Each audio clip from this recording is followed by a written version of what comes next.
At the hospital, Anna asks a receptionist to locate a patient and gather more information about the injury after delivering the X-ray report to a doctor. She instructs her to notify the doctor immediately if anything is found. As she prepares to leave, another injured patient arrives at the hospital. Outside, she notices a paramedic asleep inside an ambulance and wakes him up. Moments later, his partner arrives and the two quickly drive away. Before long, Anna arrives home and helps her husband before the two settle into bed. The next day, while they are still asleep, their bedroom door slowly opens. Luis suddenly wakes up and sees Vivian, the little girl Anna spoke with the day before. However, he notices a wound around her mouth and cautiously approaches her. In an instant, Vivian lunges forward and bites him in the neck. Horrified, Anna rushes to his aid and throws Vivian away. But then the girl charges toward her again. She quickly slams the door shut before rushing back to help Luis. She immediately tries to call for help, but every line is busy. While she desperately searches for assistance, Luis dies from his injuries. However, he stands up again. To her horror, Luis suddenly attacks her. Panicking, she grabs her car keys and locks herself inside the bathroom, but the bathroom window refuses to open.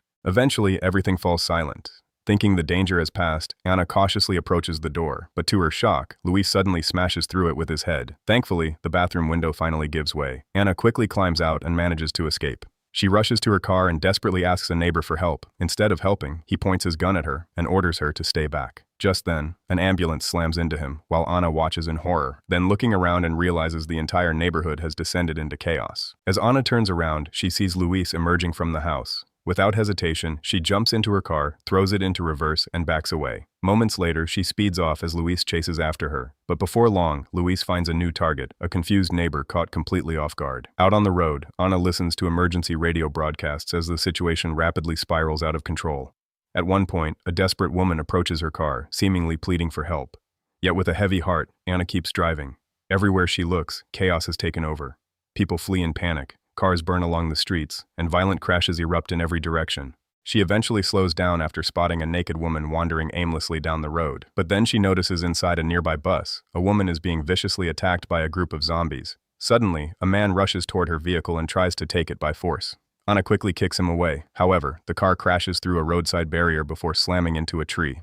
Moment later, she regains consciousness and crawls out of the wrecked vehicle. Right then, Sergeant Kenneth Hall immediately holds her at gunpoint, cautiously checking for any signs of infection. Fortunately, Anna shows none. So he lowers his weapon, and the two continue on together. Soon they make their way beneath a bridge. But just then, a gunshot rings out. Andre has fired a shot despite Michael's attempt to stop him. It turns out he mistook them for zombies. Michael quickly warns them both that the area ahead is overrun with the undead, and explains that they are heading for a nearby mall. Before long, they arrive at the mall's side entrance, so Michael immediately tries to pry open the door. However, several zombies wander past and quickly notice the group. Panic erupts as the undead begin rushing toward them. With no time left, Kenneth eventually shoots the door open. Everyone rushes inside. As a zombie wedges itself in the doorway, Kenneth kicks it back and slams the door shut just before the horde arrives. After the lights come on, Andre tries calling for help, but there's no service. As they continue exploring, they discover they're trapped inside a store. Michael solves the problem by smashing the glass with a display cabinet, allowing the group to move through the mall. Shortly afterward, they reach the main entrance area. Andre tells Luda to rest while Anna cleans the blood from her hands. Meanwhile, Michael tries to organize the group, but Sergeant Kenneth refuses to take orders from him. As a result, only Michael and Andre head off to scout the area. Soon after, Michael enters a sporting goods store. While looking around, he notices a croquet mallet and decides to swap it for his heavy crowbar.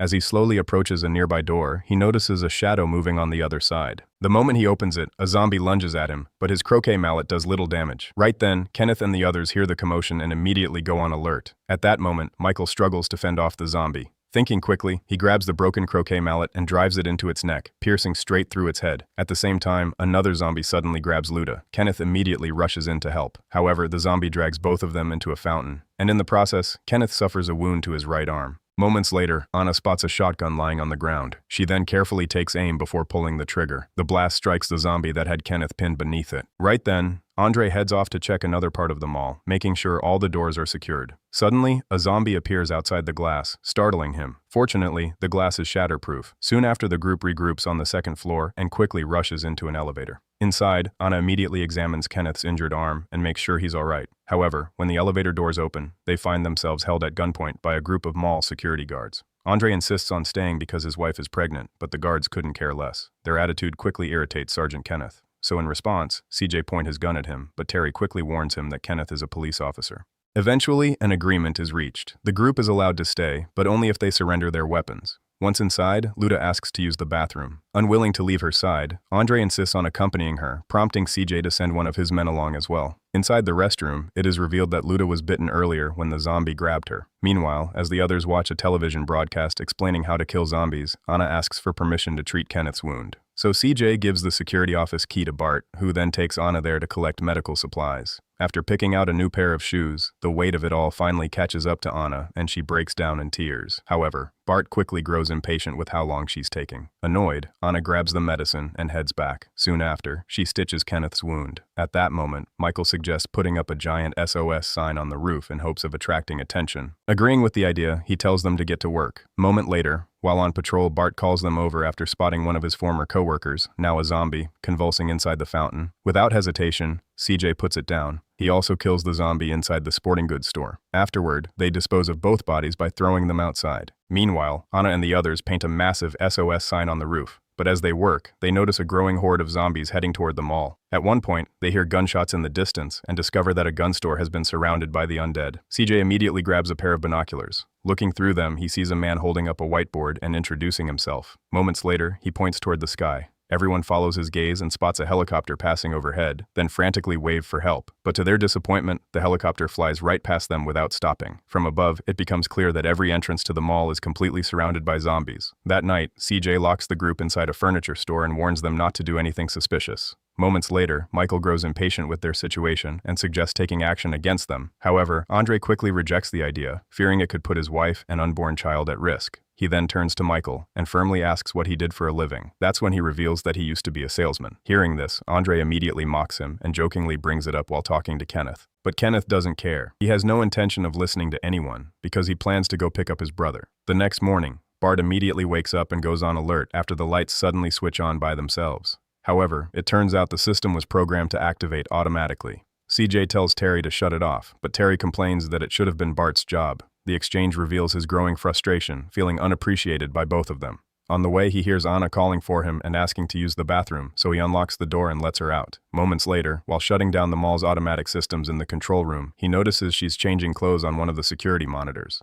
Right then, his attention is suddenly drawn to another screen showing a truck speeding straight toward the mall. Realizing something is wrong, he immediately rushes back to warn the others. Up on the roof, Kenneth and the others arrive after noticing the commotion. Their sudden appearance leaves Bart wondering how they managed to escape, but his question is ignored as Anna asks what they should do about the people outside. CJ refuses to help, afraid that some of them could be infected.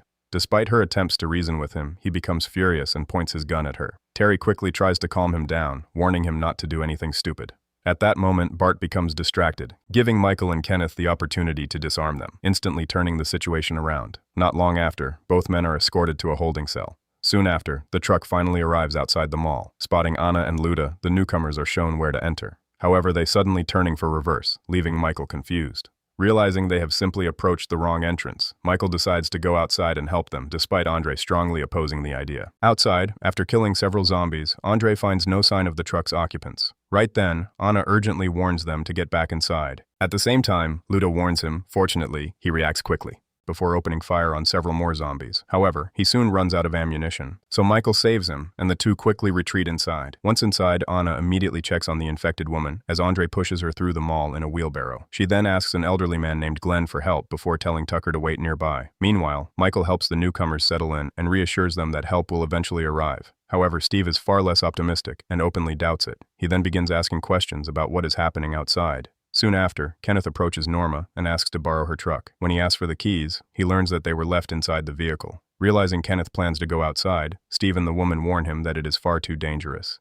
Even Michael tries to convince him to stay, reminding him that the group needs him. In the end, he changes his mind and heads up to the rooftop instead. Looking around, he spots Andy holding up a whiteboard and asking for information. Kenneth quickly responds the same way. Surprisingly, despite receiving bad news, Andy seems to take it pretty well. Inside, Terry arrives and offers assistance after hearing what happened. He then approaches Anna and informs her that two people need medical attention, so she tells him to keep an eye on the woman while she checks on Frank. However, Frank insists that she examine Tucker first since his leg is injured. At that moment, the woman lying in bed suddenly passes away. He immediately calls Anna for help. She rushes over and checks for a pulse before confirming that the woman is dead, then gently covers her face with a blanket. But seconds later, the woman suddenly opens her eyes again. Panic immediately erupts as the woman suddenly springs back to life and attacks Anna. Thinking fast, she grabs a nearby object and drives it into the woman's eye, killing her once again. Moments later, Anna explains to the others what just happened. She reveals that anyone infected will eventually turn, something she has witnessed before. The revelation immediately catches Andre's attention. Michael then coldly asks if anyone else has been bitten, so Anna reveals that Frank is infected. Meanwhile, Andre quietly walks away from the group and visits his wife. Standing at a distance, he stares at her, unsure of what to do. Moments later, he approaches with a forced smile and gently asks about her hand, desperately hoping for some kind of miracle. When he feels the baby moving, the two begin discussing possible names. Soon after, Andre embraces his wife, hiding the sadness he can no longer keep inside. Right after listening to her explanation, Michael immediately grabs a gun from the counter and decides that Frank has to be put down. Despite Anna's attempts to stop him, he refuses to change his mind, so she rushes off to warn Frank. Not long after, Michael arrives. However, when he sees Nicole desperately pleading for her father's life, he hesitates. Even so, everyone knows it has to be done. Shortly afterward, Nicole embraces her father tightly as Frank shares a few final words with her. Moments later, they let go, and Nicole quietly walks away. Meanwhile, outside the holding cell, Terry notices on the security monitor that she is crying by herself somewhere in the mall. At the same time, he ignores CJ repeated pleas to be released. After Nicole leaves, Kenneth enters the room carrying his shotgun and closes the door behind him. After saying a few final words, Frank quietly passes away. Moments later, when Michael visits Anna, the two hear a zombie growl, followed by the sound of a gunshot. Over the following days, the group tries to move on and make the most of their time inside the mall. Nicole distracts herself by painting graffiti. Kenneth plays chess with Andy across the road. Michael and Anna spend time watching television. Monica enjoys trying on revealing outfits in front of a mirror, while Glenn amuses himself by wearing women's shoes. At one point, they even ask Andy to shoot zombies that resemble famous celebrities. Watching their antics, Anna jokingly remarks that they must have had a terrible childhood. The comment annoys Steve, who tells her to kill him if he ever turns into a zombie. Despite everything, everyone seems to be enjoying themselves and sharing a rare moment of laughter. However, Andre remains distant. When she asks about Luda and offers to check on her condition, he firmly refuses. Later that night, as everyone gathers and talks about their lives before the outbreak, the lights suddenly go out. So Michael heads to the basement with CJ and Bart, who guides the way. However, he refuses to go down unarmed, so he grabs a fire axe, then gives it to him before telling them to open the door. Just then, Kenneth arrives, startling everyone. After briefly showing Michael how to handle a gun, he takes the lead. The group carefully moves through the dark basement, checking every corner. Everyone becomes more alert when they discover blood smeared across the walls. Moments later, Bart notices movement in the darkness. The others quickly follow it with their eyes, but whatever it is moves too fast to see clearly. To their relief, it turns out to be only a dog. When Michael calls out, the animal happily approaches them. But then without warning, a zombie suddenly attacks Bart from above, and Michael instantly fires, but misses. The zombie bites him in the neck, and at the same time, the gunshot attracts even more zombies. Wasting no time, the group immediately retreats. However, they find the gate locked, so Kenneth quickly shoots the lock apart, allowing everyone to rush through before slamming the gate shut. Then Michael hands his gun to CJ and grabs a fuel nozzle instead. Soon, Kenneth runs out of ammunition, while CJ becomes fully focused on holding the line. At the same moment, Michael sprays the horde with gasoline and tells CJ to light it up. Seconds later, flames erupt across the room. They can only watch as the zombies are consumed by fire. Elsewhere, Andre tries to comfort Luda as she moans in agony. Before long, she finally passes away. He leans in to kiss her one last time and quietly apologizes. Moments later, he places a hand on her stomach and feels the baby moving inside the womb. However, the movements seem unnatural, nothing like those of a normal unborn child. Right then, Luda suddenly wakes up and tries to bite him. Fortunately, she is already tied to the bed. Andre calmly grabs a belt he prepared and carefully gags her before getting ready to deliver the baby. Not long after, Norma arrives after volunteering to check on Luda. To her shock, she finds him holding a newborn baby while Luda has already turned into a zombie. Realizing the danger, she immediately pulls out a gun. However, Andre becomes furious when he sees her aiming at his wife. But Norma still pulls the trigger, killing her. At that exact moment, he instantly shoots Norma, and a gunfight erupts between them. The gunshots quickly draw the others to the room. When they arrive, they find Norma lying dead on the floor. Terry prepares to shoot her, but Anna quickly points out that she hasn't turned. Moments later, she checks on Luda and Andre, then discovers the baby in his arms. However, when she unwraps it, she realizes the infant has already become a zombie, so she puts it down as a gunshot echoes through the mall.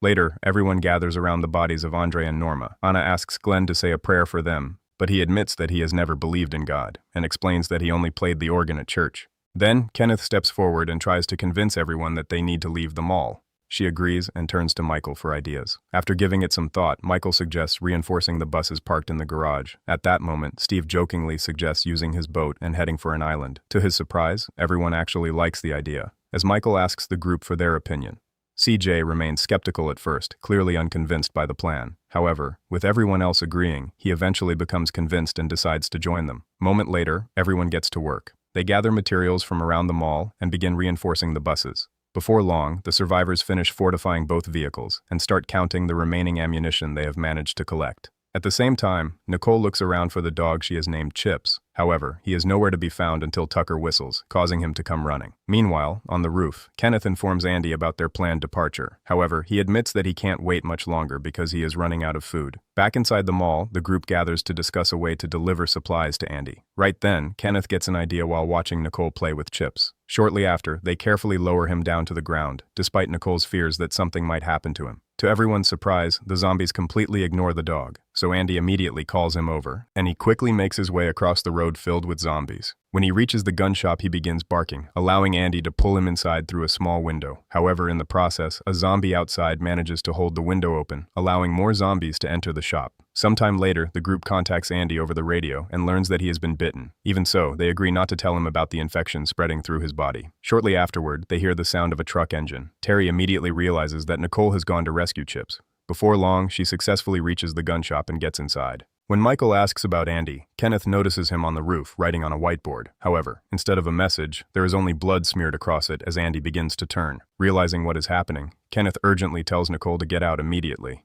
Unfortunately, her route back is already blocked by zombies, leaving her trapped inside. Knowing she is in danger, they immediately prepare to rescue her. Then Michael asks Tucker to watch the door, but Steve complains that he should go instead of him. In the end, Tucker gives in and hands his weapon to him. Soon after, they cut through the door with an oxyacetylene torch and enter the sewer system. They carefully make their way through the tunnels until they find a staircase leading back to the surface. Outside, a few zombies are wandering nearby, forcing the group to move cautiously. However, when Tucker closes the manhole, the noise immediately catches the zombies' attention, causing them to attack. The group quickly opens fire and pushes forward, shooting the zombies in their path. Moments later, they reach the delivery truck Nicole used earlier, climb inside, and make their way into Andy's gun shop. Kenneth is the last one to enter. Before climbing in, he kills several approaching zombies, but one of them grabs his weapon, so Kenneth lets go of the gun and quickly climbs inside before sealing the window. Inside the gun shop, they immediately gathers ammunition and begins reloading their weapons while remaining alert. Soon, they notice blood on the floor and hear strange noises coming from deeper inside the building. Following the sound, they eventually find Andy repeatedly banging against a door. When Kenneth arrives, he calls out Andy's name one last time before putting him down. Moments later, Michael calls for Nicole. She responds and opens the door, allowing everyone to regroup. A moment later, Kenneth asks Michael for ideas, but he has none. That's when CJ suddenly suggests using dynamite and the gas tanks to create a massive explosion and clear a path. Without wasting any time, he rushes downstairs, runs outside, and spots Terry signaling to him from a distance. He immediately heads for the manhole. However, a zombie suddenly shoves Tucker into the open manhole, sending him crashing to the bottom.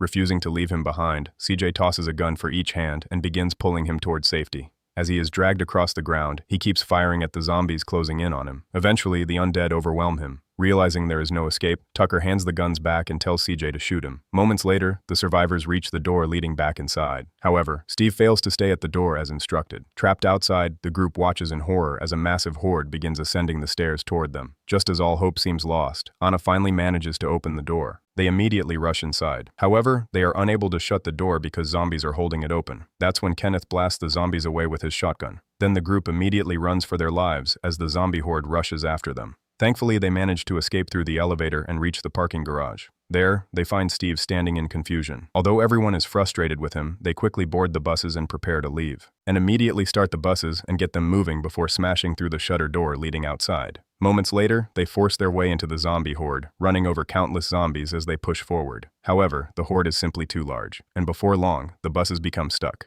The survivors immediately get to work, firing at the zombies. Even Steve helps by using a chainsaw to slice through the zombies' legs through a small opening they prepared beforehand. Right then, CJ tosses a gas canister with a stick of dynamite attached to it into the crowd. Then, the moment he lifts it into the air, he fires. The canister explodes in a massive blast, clearing a path through the horde. Finally, the buses are able to move again. However, Kenneth soon notices a zombie clinging to the back of the bus through the side mirror. Glenn quickly starts the chainsaw, but just then the bus makes a sharp turn, causing him to lose control. In the process, he accidentally cuts Monica with the chainsaw. At that moment, the bus crashes, sending it flipping over. Seeing the crash, CJ immediately tells to stop and turn back. While Anna contacts the them and asks about their condition, Steve picks up a gun and prepares to abandon them. But then he notices blood dripping from above, then sees a zombie waiting overhead and attacks him. Unable to wait any longer, he rushes outside. At the same time, Kenneth throws him a bag filled with ammunition. Anna also attempts to help, only to discover that everyone else inside the bus is already dead. As she prepares to return, Steve suddenly appears. By then, he has already turned. Remembering his earlier request, she raises her gun and shoots him in the head.